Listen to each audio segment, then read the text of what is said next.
다시 일어나리라. 로마서 8장 35절. 누가 우리를 그리스도의 사랑에서 끊으리요? 환난이나 공고나 박해나 기근이나 적신이나 위험이나 칼이라. 하나님께서는 그 누구도 고난에서 면제해 주지 않으십니다. 주님은 저의 환난 때에 내가 저희와 함께 하실 것이라고 말씀하셨습니다. 현실 속에서 그 어떠한 극한 상황의 고난도 문제가 되지 않습니다. 그 어떠한 고난도 우리를 하나님과의 관계에서 끊을 수 없기 때문입니다. 우리는 이 모든 일에 넉넉히 이깁니다. 바울은 상상이 아닌 실제적으로 절박한 일들을 말하고 있습니다. 그는 우리가 이 모든 환난 가운데에서 초자연적인 승리자들이라고 말합니다. 이는 우리의 재능이나 용기 때문이 아닙니다.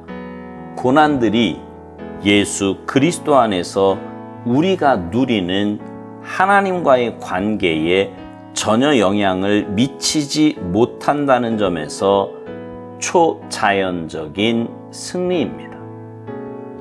상황이 어떠하든 우리가 처한 그 상황이 바로 우리가 있어야 하는 상황입니다.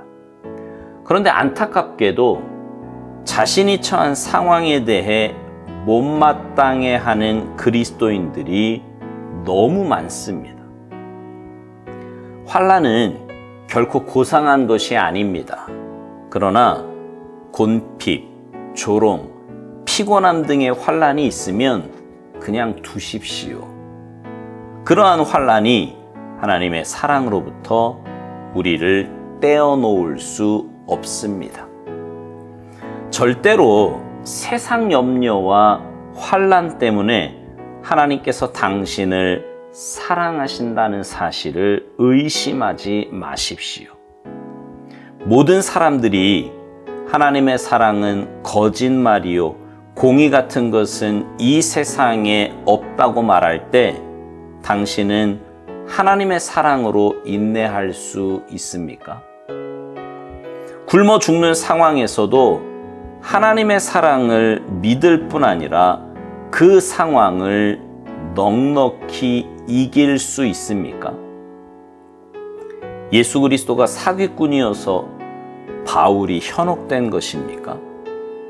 그렇지 않다면 하나님의 성품에 전혀 어울리지 않는 일들, 즉 환난, 곤고, 기근 등이 발생하는 상황에서 하나님의 사랑을 끝까지 붙드는 자들에게는 예외적인 놀라운 일이 일어납니까? 논리적으로는 이러한 일을 설명할 수 없습니다. 오직 한 가지, 그리스도 예수 안에 있는 하나님의 사랑으로 고난을 감당할 수 있습니다. 나는 그 사랑으로 인해 고난 가운데서 매번 일어납니다.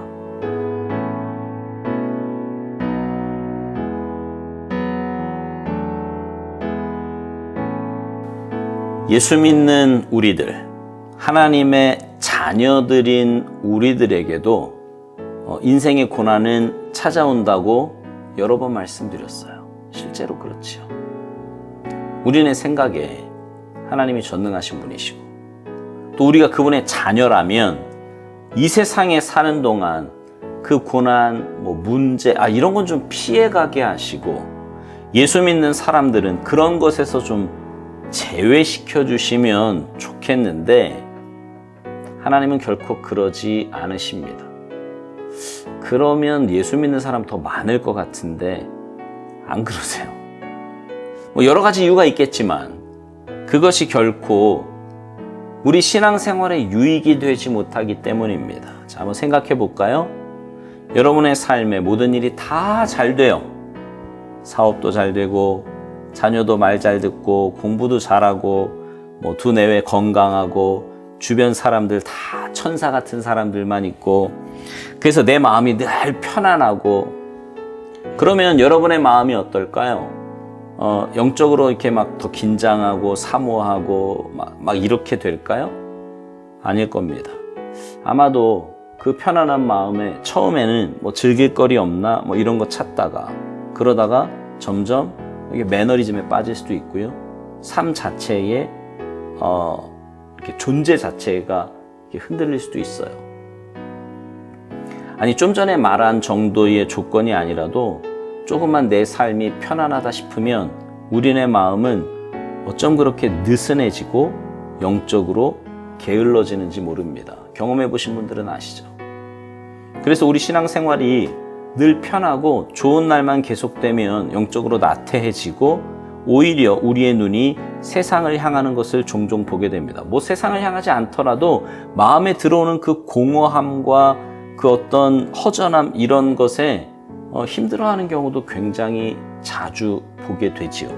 누구 말처럼 우리는 맑은 날 좋아하지만 계속해서 해가 내리쪼이면 사막이 될 수밖에 없는 것과 같은 이치예요. 그래서 하나님은 우리에게 고난을 허락하십니다. 물론 우리의 죄성으로 인한 고난이 많은 부분을 차지해요. 제가 가끔 그런 말씀 드렸잖아요. 사실은 우리가 겪는 고난의 정말 많은 퍼센테이지가 내 죄로 인한 고난이에요. 그러나 그래도 어쨌거나 하나님은 우리로 하여금 그 시간을 보내게 하십니다. 중요한 것은 고난 가운데 있는 우리들을 결코 혼자 버려두지 않으신다는 사실입니다. 그러니 사실은 고난이 우리에게 그렇게 큰 문제는 아니에요. 나 혼자 고난을 감당해야 한다면 문제지요. 하지만 주님 나와 함께 하시니 고난이 더 이상 문제가 아닙니다. 고난이 가볍다는 말 결코 아니고요. 고난이 아프지 않다는 말도 절대로 아닙니다. 그러나 주님과 함께 하는 고난은 우리 삶에 그렇게 큰 문제가 아니라는 말이에요. 그래서 우살도 목사님은 그 어떠한 고난도 우리를 하나님과의 관계에서 끊을 수 없다고, 우리는 이 모든 일에 넉넉하게 이긴다고 말합니다. 그러면서 바울은 우리가 이 모든 환난 가운데서 초자연적인 승리자들이라고 말한다는 거죠. 우리의 승리는 우리 안에 있는 어떤 능력이나 성품 때문에 갖게 되는 승리가 아닙니다. 우리 안에 계신 주님의 승리예요. 주님의 승리. 그분이 우리로 하여금 그 고난을 이길 힘을 주시고 그 고난 가운데서도 하나님과의 사랑의 관계를 지속할 수 있게 만들어 주십니다. 그래서 우리가 승리자로 설 수 있는 것입니다. 지금 내가 고난 가운데 있다면 우리는 두 가지를 해야 합니다. 하나는 내 삶의 모습을 돌아봐야 돼요. 내가 하나님 앞에서 어떤 삶을 살았는지, 왜 내게 이런 고난이 찾아왔는지, 이 고난을 통해 주님은 내게 뭘 말씀하고 싶으신지 이런 것들 점검해야 합니다. 그러나 이보다 더 중요한 일이 있어요. 그것은 바로 그 고난 가운데서 나를 지켜보고 계시는 하나님의 사랑을 확신하는 겁니다. 내 잘못으로 인한 고난이든 주님의 자녀로 겪어야 하는 고난이든 그릇을 넓히기 위한 고난이든 어떤 고난이든지 간에 하나님은 우리와 함께 하십니다. 아니, 자녀가 아프면 부모의 마음이 더 가고 더 많이 신경 쓰는 것처럼 하나님은 고난 가운데 있는 우리들을 더 깊이 사랑하시며 돌보아 주십니다. 우리가 그 사랑을 확신한다면 고난 가운데서 인내할 수 있습니다. 세상 사람들이 아니 예수 믿는 사람이 왜 그런 어려움 당하냐고, 하나님 살아계신 거 맞냐고 우리를 조롱하여도 우리는 인내하며 넉넉히 이길 수 있습니다. 한번 생각해 보세요. 초대교회부터 지금까지 그렇게 수많은 박해와 조롱과 환난, 곤고가 있었는데도 어떻게 그렇게 수많은 사람들이 주님 믿는 것을 포기하지 않을 수 있을까요? 심지어 자기 목숨을 내어놓는 자리까지 갈 수 있는 이유가 뭘까요? 집단 체면이라도 걸린 겁니까? 예수님의 사기극에 현혹된 거예요? 아닙니다. 결코 아니에요. 그것은 바로 하나님의 사랑이 그들을 강권하셨기 때문입니다. 사람이 사람을 사랑해도 못할 일이 없다고 말합니다. 그런데 하나님의 그 엄청난 사랑을 경험하고 맛본 사람이 뭘 못하겠습니까? 그래서 견디고 이기고 그래서 그 믿음의 길을 걸어갈 수 있었던 것입니다. 그리고 지금도 그렇게 수많은 사람들이 믿음의 길을 걸어가는 겁니다. 오늘 묵상 맨 마지막에 오스왈드 목사님이 이런 고백을 합니다. 나는 그 사랑으로 인해 고난 가운데서 매번 일어납니다. 그 사랑으로 인해. 그렇습니다. 하나님의 사랑을 경험한 사람이라면 누구라도 이런 고백하게 돼요. 하나님의 사랑으로 인해 고난 가운데서 이길 수 있었다고요. 하나님의 사랑으로 인해 인내하며 믿음 지킬 수 있었다고요. 사랑하는 성도 여러분, 신앙생활은요, 그 사랑을 느끼며 그 사랑에 감동되어 하는 거예요. 누가 해라 마라가 아니라 그 사랑 때문에 하는 겁니다. 그 사랑 때문에. 바라기는 여러분 모두가 주님의 이 사랑에 감동되고 그 사랑의 강권하심 따라 믿음의 길 걸어가시기 바라요. 그래서 누가 여러분의 삶을 보더라도 진짜 하나님의 사랑 가운데서 살아가는 삶이구나를 알 수 있는, 그렇게 증거하며 사는 여러분 모두가 되시기를 주님의 이름으로 축복합니다.